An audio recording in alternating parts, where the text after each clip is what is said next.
Rushden and Diamonds and to non-league football, well, it's just breathtaking, really, isn't it? One day this team will be a league side. I've absolutely no doubts about that. Hello, how are you? And welcome to another episode of the Lower League Journey with me, John, aka Old Man Suda. Welcome back to AFC Rushden and Diamonds end of season 3 report. Things went okay. We had a bit of a trouble at the end, and if you missed the last episode, go back and watch it first, and then you'll see we finished in 13th. We finished one behind Kettering, unfortunately, which was a bit this run in towards the end just absolutely destroyed us here. And I mean, if we'd maybe won a couple more of these games, we could have really been up there, but we really fell off towards the end, and yeah, it was a shame, unfortunately, that happened. But overall, I can't be too disheartened, as I've always said, is at the very beginning of the competition. If I go and look, if I show you the season preview, we were meant to be finishing bottom by a million miles. We were meant to be the team that was gonna get relegated pretty easy. So to finish in 13th was a really good result for us. I mean, Kettering, who but finished 1 point ahead of us, were meant to finish 4th.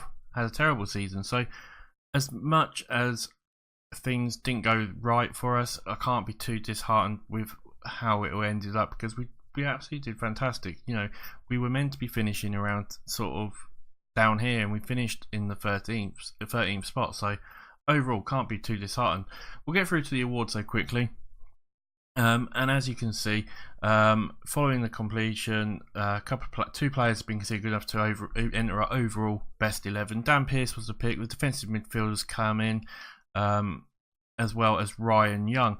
It looks like they've gone onto the benches as well for us as substitutes, but that's fair play. They were both really good players for us this season and did a really good job. Season rewards, Sheriff, as always, is top. He's just a fan's favourite. He's an absolute brilliant. Goal of season was from Kenny Strickland. We'll have a quick look at that, shall we, and see what sort of goal it was like. Against Kettering as well. So it was against the derby. It was 1-1, 3-1. James now knocks it out to Strickland, and if I remember, Strickland just thunders it in. He absolutely does. Brilliant shot for us. And a good goal, fantastic goal. Yeah, but that was when we beat him 3-1, which was fantastic. Signing of the season was Ryan Young, free, right midfielder, did a really good job for us. Youth player of the season was Cedric. He's still only 22. It feels like we've had him for so long now. Well, we've had him for 3 seasons, but he's been such a good player for us, and fair play. So that's not bad at all. Season review. As you can see, this is a bit of a shame. We had such a nice little bit where we were near the top, and then we just fell off towards the end there, which was a little bit of a shame. Macclesfield 3-0 was the moment to forget. The 4-1 against Blythe was the one to win, to remember. Average attendance of 1,311. Total players used 28. So we used quite a lot of number of players as well. In the FA Cup, we got to the first round. We lost against Coventry. What would you expect? Coventry, not a bad side, even though they are maybe a sort of League 1 or League 2 side. We're 4th, I think it's like 3 or 4 divisions below them, so yeah, you'd expect that. We lost to Kidderminster in the English FA Trophy, which was a bit of a shame, really. Kidderminster was a bit of our bogey team this season, and we finished 13th in the league. But for few would have tipped us to are capable of avoiding relegation. So as you can see, we've done a brilliant job. Squad dynamics looking overall, I think, pretty good. We can't be too unhappy with that. We'll discuss the plans for next season. And what can I say? This season's finished now. It's time to focus on what we can go forward. I think a top half finish or a mid-table. I'm going to go for a mid-table because I think that's exactly what we can do. That's exactly the reaction I was after. That's not gone well. Quite a lot of my players look really unhappy with that for some strange reason, and I'm not sure why. That's not gone too good, has it? What's that done to the dynamics? Oh no, everyone's looking okay. That's alright. I was worried then for a second. End of season confidence review. The board are delighted. The leadership qualities are demonstrated. They also are aware that some of Greg Tempest and hope the situation doesn't get out of hand. That's fair enough. Alright. Competition 67%. Club status 69%. Philosophy 59%. Dressing room atmosphere 58%. Matches 49%. That's a bit of a shame. Transfers, they've been really happy with my transfers, which is fair enough, and I think it's done really well. Season's injury report. Harris, he started off with a massive injury anyway, was out for most of the season, and he picked up another little knock. Apart from that, James was the only one 5 weeks. So apart from the one big injury, we've done all right on injuries, I think. Overall, I can hear my cat meowing outside. Right, Dobson year training seems to have gone okay. Pre-season dates come back will be, we'll say 5 weeks. Right, guys, I'm going to pause it. There'll be a cut, and I'm just going to let my cat in, okay? Right, sorry about that. My cat meowing outside. Didn't want to run round to the cat flap, lazy bugger. Right, so pre-season we've sorted out, and I think that's everything. So we'll have a quick look at the league. Well, can't tell you who's in the playoffs yet for this one. As you can see, you got Tamworth got to play Brackley, Harrogate got to play Darlington, and that's only the first round. And there's like a second round and everything like that. So what I'll do is I'm going to fast forward another week, hopefully get all these games out of the way, see who's actually been promoted, who's been demoted, and that, and then we'll quickly go through all that. Actually, before we do all that, we'll go through the finances. We finished on 370k. Not too bad for us overall, I feel. I can't remember where we started. I think we've pretty much maybe hit about even, if I remember rightly. What did it say what we did last season? That's projected, isn't it? Yeah, that's projected. Summary. Can I go back a season and see overall balance of last season? I can't remember what it was off the top of my head. But yeah, overall, I don't think we could see. I mean, last season there we spent 128, I think it was. Well, profit for the month. So we're only spending 20 more K overall. So overall, I don't think we're doing too bad though, really. This season's expenditures 844,000. Last season was 2 million. God, is that right? Well, we didn't spend a lot of money then. If that's the case, the income last season we made 3 million quid, and this season we only made 1 million though. I don't know if that's right. That seems really weird. Yeah, that seems really weird. Team report as well. As you can see, it definitely says we need to sort out the midfield. Passing has been terrible, 21st in the competition. It's one thing we definitely need to look at. But we haven't got many players in. We've only got certain players who can play in certain positions, and we really need sort of someone to take a leadership role. I feel things like leadership, aggression, strength. So we could do. I think we need a really good centre back, sort of captain who could be a captain who can really lead from the back. And get the team going, working well together and that sort of stuff. Definitely need a striker as well, I feel. Top goal scorer with 18 strikes is only good to put him 12th. We definitely need a striker who can score some goals for us. Yeah, I think we just need a good overhaul of the squad really, just to make sure that we can get those few positions that can really, I say few, maybe sort of even 4 or 5 that can really push us on to the next sort of one. But there'll be another little cut. We'll get through and I'll see sort of like who's been promoted, who's been demoted and everything like that, and I'll quickly show you that, guys, and then that will be the end of the episode. So I will see you guys in a flash. Right guys, welcome back there after that little break, and you finally got through. All the playoffs have been played. Now we know exactly who's going to finish where and everything like that, so I'll quickly run you through all the leagues and the FA Cup and all that sort of stuff, and just show you quickly. And as you can see, we're at the Premiership already, and Chelsea won the league, only just pipping Man U and Man City, it looks like. Arsenal finished 4th. Well, that's a surprise, isn't it? But yeah, Swansea, Middlesbrough and Southampton going down, with Stoke just barely surviving, and even Palace as well to an extent. But yeah, pretty much, I mean, your top 6, 7 or top 6 is who you'd expect. We go round to the next one, and I'll quickly put this onto the league table, it's easier to see. And Huddersfield, Norwich have gone up, with Derby as well in the playoffs. As you can see, Villa, if you saw it on the last page quickly, Villa did miss out on in the playoff finals. Bristol City, Wigan and MK Dons have gone down. We'll go down to the next one, quickly have a look at the league table, and top 3 went up again. It was Sheffield United and Scunthorpe going up automatically, with Blackpool, Stevenage, Lincoln, Rochdale and Luton unfortunately got relegated. In League 2, as you can see, Colchester won. Port Vale went up, with Chesterfield, and Swindon went up in the playoffs, with Gateshead and Aldershot going down, unfortunately. Go down to the Vanarmma National, who went up and who went down. Yeovil went up, Barnet went up as well in the playoffs. Salford almost did it, and so did Billericay. That would have been pretty good. Boreham, Guernsey, Gainsborough and St Albans went down from the looks of it.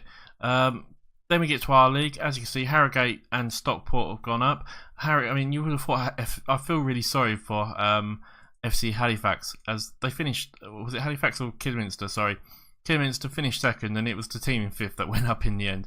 Unfortunately, if we go to the south, which is obviously the same league as us, but in the southern version of it, it looks like Hemel Hempstead went up with Hereford finally actually getting promoted, which is really good for them because they.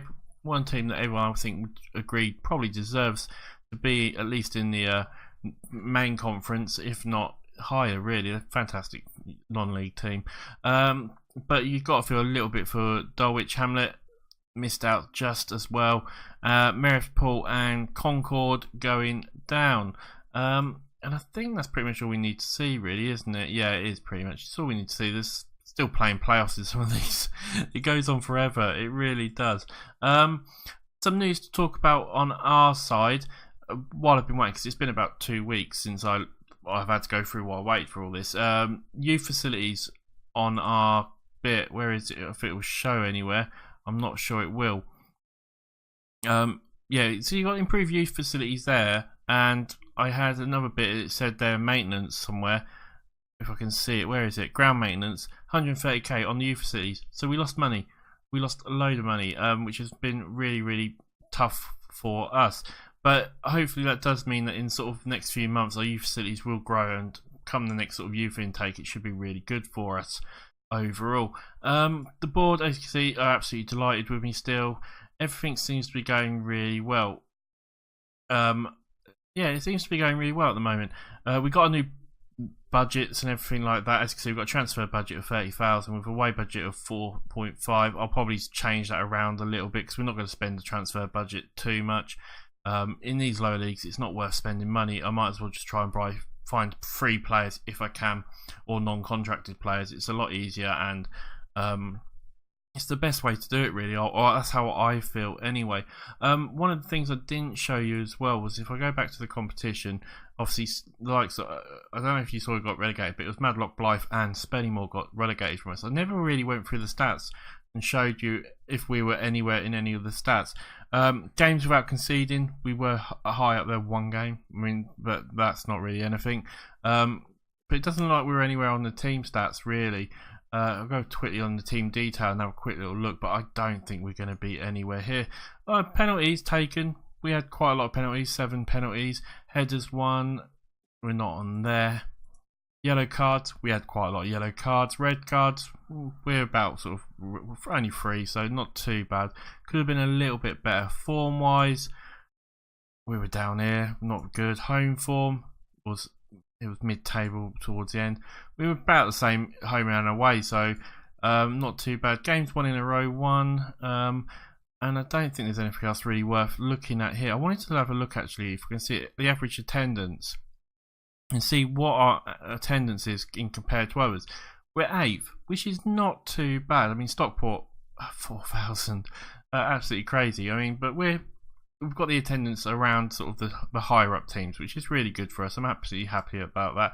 And we had one of the highest attendance overall, so that's really good for us, I would say, as well. We didn't have any sellouts, unfortunately, in the league as well. Salary wise as well, this is crazy. Look at that, 120k. I mean, we're bottom by a mile. You look at some of the top teams and they're almost hitting £1 million. Kettering, £1 million salary per annual. And we're literally, they're 10 times bigger than us, and they finished 1 point ahead of us. That is absolutely crazy. I mean, even some of these other teams like Harrogate, Kidderminster, Nuneaton, 6-7 times more than us, you know. So I think we did fantastic to finish where we did. We'll quickly look at the player overview as well and see if we had any players anywhere. Dan Pearce for red cards because he got 2. That's not a good stat you want. We'll go into the player detail quickly and just see if there was anyone. Goal scorer wise, we weren't even on the board, unfortunately, from the looks of it. We didn't score enough goals. That was one of our problems. Games won, that was appearances, that's why. Games scored, games lost. Yellow cards, Kenny Strickland was on there. That's not particularly good. Like I said, Dan Pearce was up there. Strickland weren't too far off as well. Player of the matches, no. That's what we want. Goals, right, where are we on there? Now, Sheriff was up there. He was in joint 13th with 18 goals this season. But you look at some of the others, we need 20 plus goals, really. I mean, we do need 20. Yeah, we need 20 plus goals next season, definitely, from our strikers. And I think that's pretty much the last I wanted to see. Their team conceded. Tom Ward conceded quite a bit. I'm not quite sure how that works out. But yeah, we let too many goals in, basically. Goalkeepers conceded. Dan Thomas conceded 42 goals. Not good for us at all. We up there in the clean sheets, though we're also up there on the clean sheets. I guess it's swings and roundabouts, I guess you'd say. Yeah, so saved penalties as well. Or saved parried. Sorry, Dan Thomas liked to parry his shots away, I guess. So overall, I think we can be really happy with how things have gone. As you can see, we've got Stephen and Gina friendly already as well. And that's going to be the end of the episode, guys. Like I said, I'm going to look into what we need to re-strengthen this team, but I'd really love your guys' feedback as well. Hopefully you'll give it to me. And we'll see how we get on. I will see you for the next episode, which obviously will be the beginning of the next season. As always, it's been an absolute pleasure. Come and follow, come and sub and like and everything like that. Come and say hello on Twitter as well. My handle is, as always, down in the bottom right hand corner. It's been a pleasure, and I will see you on the next episode, guys. Bye for now.